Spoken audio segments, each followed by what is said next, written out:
Здравствуйте! Недавно мы принимали участие в семинаре Вольсхойер Тандверке, на котором проводили мастер-класс по изготовлению теплоаккумулирующих печей из шамота Вольсхойер Тандверке и сборке печей из изразцов. На этом мастер-классе большой интерес вызвал наш способ оштукатуривания каминов и печей фактурной штукатуркой. И мы решили снять не совсем стандартное для нас видео в форме мастер-класса, на который пригласили специально нашего главного мастера Андрея Пферда, который вам и покажет, как же мы оштукатуриваем камины.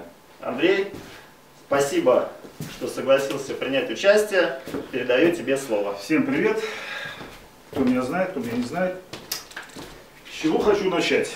Это в первую очередь с инструмента, который мы применяем. Это специальные кельмы. Если вы обратили внимание на них, у них закругленные уголки. Для чего эти закругленные уголки сделаны? Это сделано для того, чтобы не оставлять следов полос на штукатурке. Это такие кельмы. Это суперспециальные кельмочки, которыми можно уже придавать дополнительные какие-то узоры или залезать в какие-то малодоступные уголочки. Такие вот шпателечки различных форм, которые тоже часто нужны, когда нужно достать вообще очень далеко какое-то труднодоступное место и там навести какую-то структуру. Это незаменимая вещь.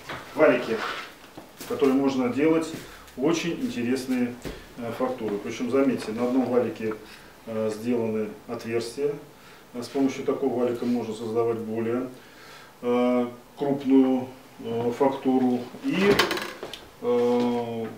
простой поролонный валик, который создает тоже очень интересную фактуру. С чего мы начинаем обычно оштукатуривание?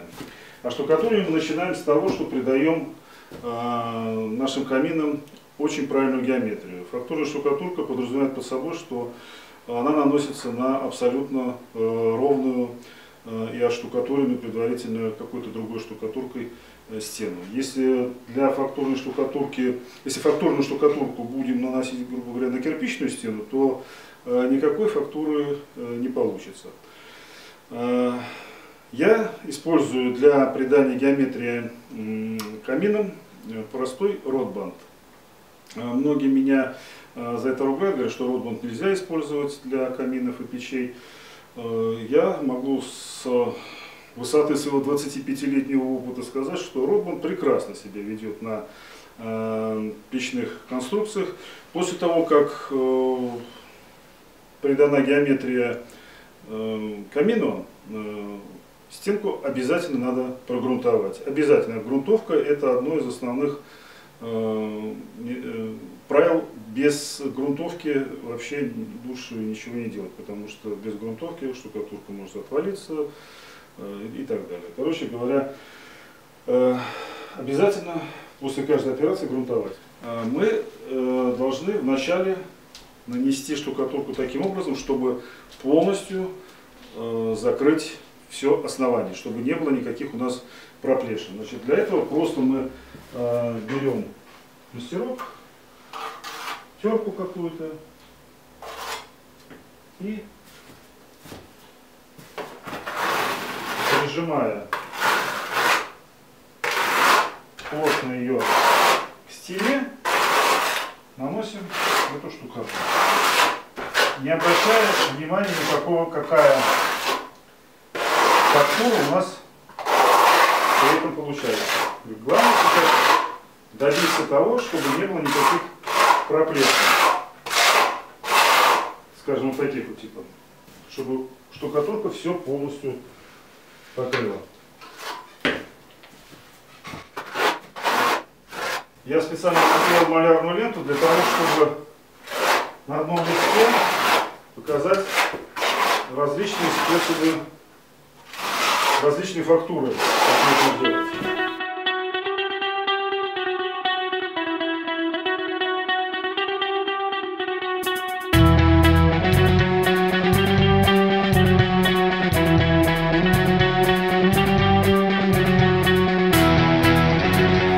Штукатурка у нас нанесена.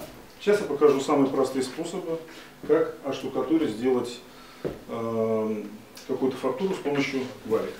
Это будет типа краски. Мы можем валик намазать штукатуркой и начать проводить, добиваясь равномерного покрытия и равномерной структуры на всей площади. Опять же, это зависит от вашего, от вашей фантазии, от вашего желания. Потому что можно сделать в одном месте фактуру побольше, чтобы были бугорочки, в другом, чтобы поменьше. Ну, это вы уже, когда начнете сами пробовать, это вы уже сделаете. Ну, грубо говоря, вот у нас получилась вот такая фактура. Что хочу сказать, что все фактуры, которые мы делаем их в несколько этапов. То есть первый этап — это нанесение штукатурки непосредственно. Второй этап — это прошкуривание ее, то есть между первым этапом и вторым этапом существует техническая пауза, чтобы дать штукатурке высохнуть. И когда мы прошкуриваем, вот эти все остренькие вершинки, они сглаживаются, и штукатурка на ощупь становится очень-очень такой приятной и хорошей. Чтобы валик не засыхал, я его сразу опускаю в водичку. И внизу мы попробуем теперь валиком с отверстием. Вы видите, какая получается разница.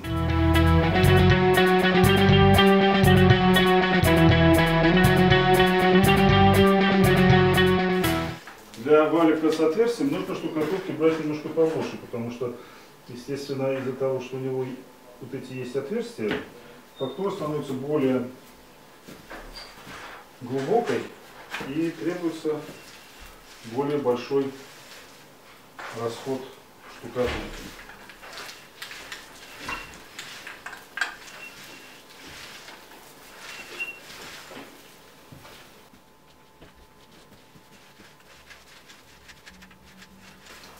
Сегодня в первой части видео мы с вами посмотрим только, как штукатурка наносится.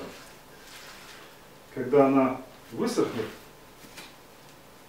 мы будем делать уже следующее видео, где я покажу, как ее прошкуривать. Причем прошкуривая разными номерами шкурок, можно добиться тоже очень интересных эффектов.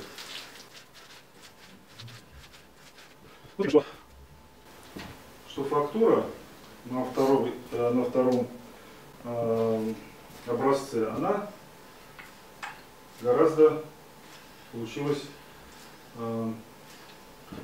более глубокой. Соответственно, когда мы прошкурим, и будет более глубокой конечный результат у нас.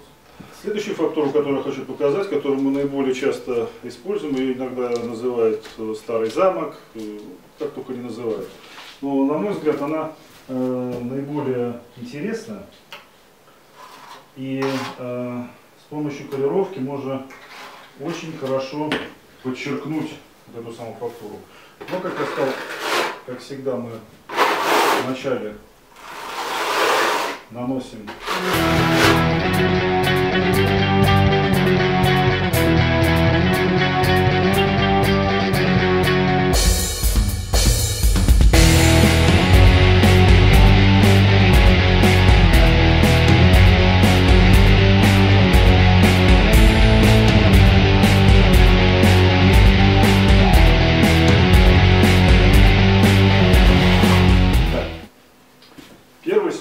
нанесен. Теперь будем наносить непосредственно саму фактуру с помощью вот такой вот кельмы. Накладываем штукатурку на нее и вначале просто делаем какие-то плюхи-лепешки.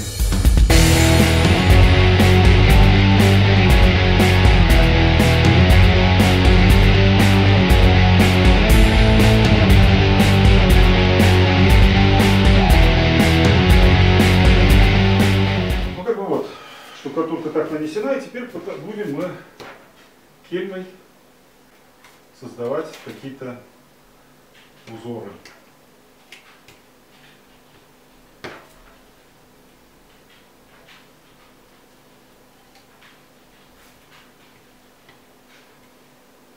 Это уже будет зависеть только от вашей фантазии, что вы хотите. Надо сказать еще, что в зависимости от размеров кельма можно создавать или более большие какие-то пластины такие, или же более мелкие.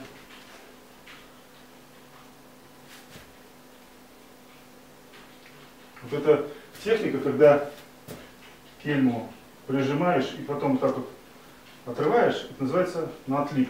Создаются вот такие вот остроконечные какие-то вершинки бугарки. Можно как бы вот вести ее на отлип в одну сторону. У вас создастся вертикальный рисунок. Можно его делать под углом.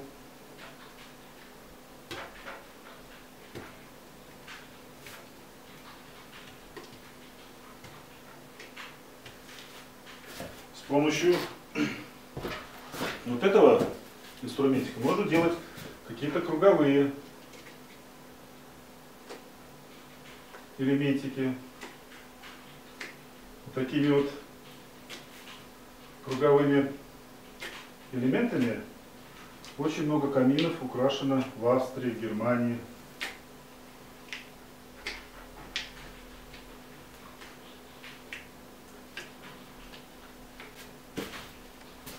Ну, я думаю, что эта техника понятна. Вот. Но я сейчас покажу вот именно то, что я хотел показать, именно вот эту красивую структуру.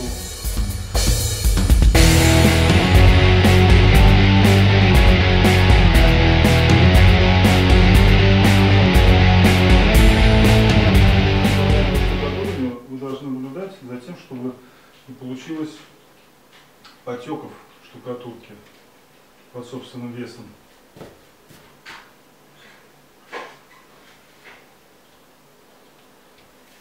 С помощью таких штукатурок можно создавать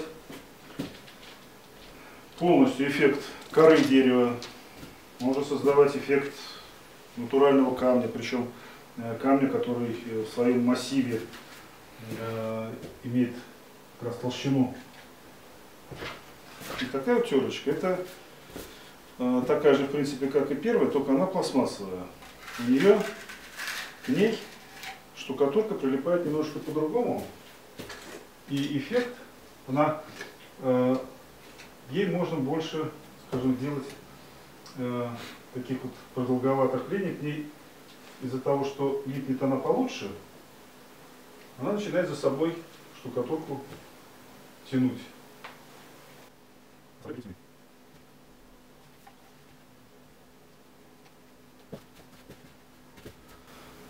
Ну вот, в принципе, структура готова. Остается теперь только ждать, когда она высохнет. Кстати, с помощью вот такого малярного скотча можно делать очень интересные рисунки. Скажем, вы вначале просто ровненько наносите штукатурку какого-то другого цвета, не белую, скажем, даете ей высохнуть, потом малярный скотч наклеиваете на нее. С помощью карандаша наносите какой-то рисунок, который вы хотите увидеть потом на штукатурку. Ножичком тоненько вырезаете все это. И поверх этого малярного скотча наносите штукатурку. И пока она не высохла, точно так же, как делаю я сейчас, берете ее и снимаете. И у вас получается под слоем штукатурки, который вы нанесли, абсолютно не запачканный слой той цветной штукатурки, которую вы нанесли в первый раз. Я думаю, вот какие-то будут геометрические узоры, цветочные узоры, это уже как ваша душа пожелает. Сейчас я сменю лист арголита и покажу другие способы нанесения декоративной штукатурки. Итак, новый лист установлен. покажу еще несколько способов, как можно облагородить стены вашего камина. Что хочется сказать про штукатурки еще. То есть можно, в принципе, использовать очень много видов штукатурок, но для того, чтобы создавать какую-то объемную фактуру штукатурок, она должна быть обязательно моделируемая. Вот. Фирм достаточно много, но я хочу представить вам наших хороших компаньонов. Это немецкая фирма Wolfshohe Tonwerke. Они находятся в Германии, в городе Нюрнберге, который всем известен по другим событиям. Делают прекрасный шамот, прекрасные смеси для шамотных плит. И также одно из направлений деятельности — это штукатурка для печи. Она как раз является моделируемой штукатуркой, она так здесь это написано. Моделир Offen Tools, то есть это модельная печная штукатурка Weiss, белая. Так, слова в сторону, показываю еще несколько способов. Ну, как я говорил, первое — это то, что мы наносим в начале штукатурки.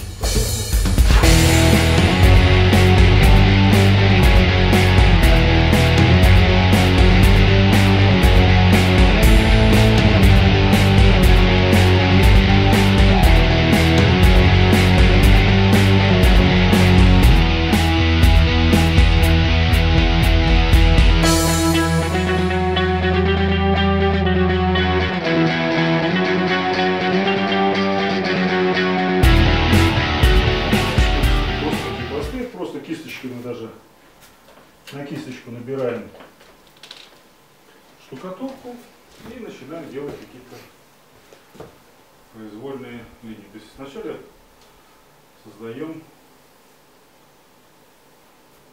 рисунок того типа, что будет.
Такого что-то. Ну, это здесь зависит уже, говорю, от вашей фантазии.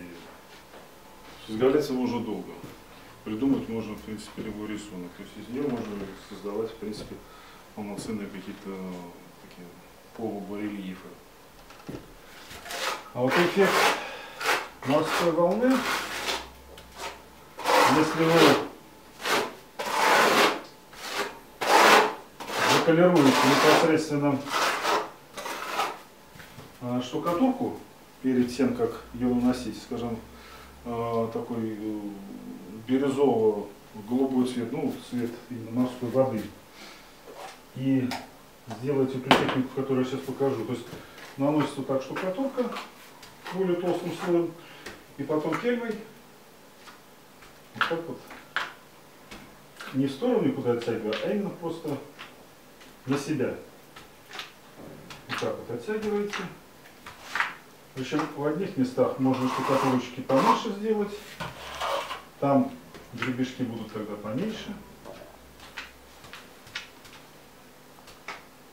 В другом месте можно, наоборот, посильнее сделать. И получится, когда мы ее прошкурим, получится у нас эффект такого прибоя накатывания волны на берег. Но это будет видно только тогда, когда все уже будет прошкурено.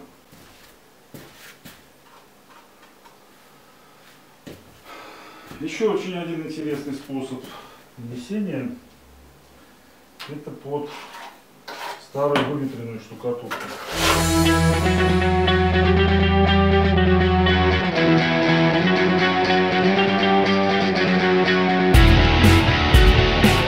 Этому слою мы должны придать зернистость. Кельма эту зернистость не придаст. Это мы придадим ее губкой.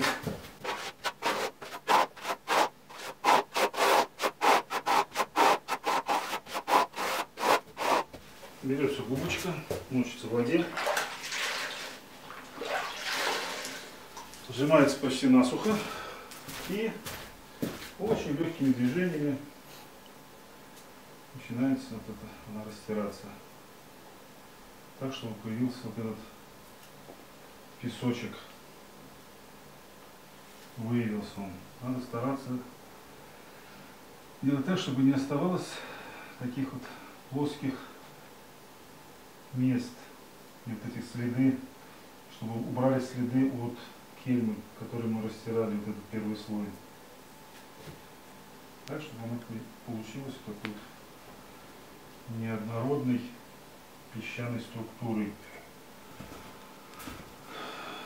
Такого плана. И этому слою надо дать время подсохнуть. Где-то хотя бы часик. Или можно его просушить феном строительным. Теперь мы делаем, будем, вы не судите меня строго, что может быть она не получится не совсем той, которую как бы хотелось показать, потому что, говорю, для этого слоя требуется время просушки, хотя бы час. Но суть нанесения в том, что на уже вот этот подсохший слой наносятся какие-то вот еще мазки свежей штукатурки. Они могут наноситься брызгами какими-то, могут наноситься кельмой. И они начинают заглаживаться. Надо промыть кельму, чтобы она была чистенькой.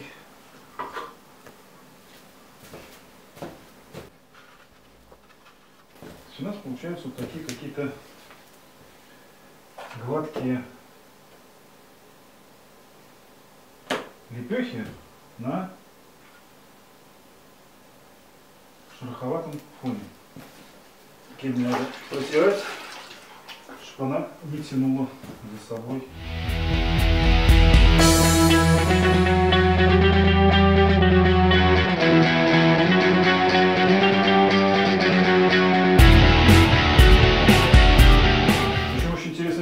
Добиться, когда у нас основание штукатурки отколировано в один цвет, а вот эти вот, второй слой, он сделан уже другим цветом. Как бы то, что я хотел показать. Классно. Сегодня.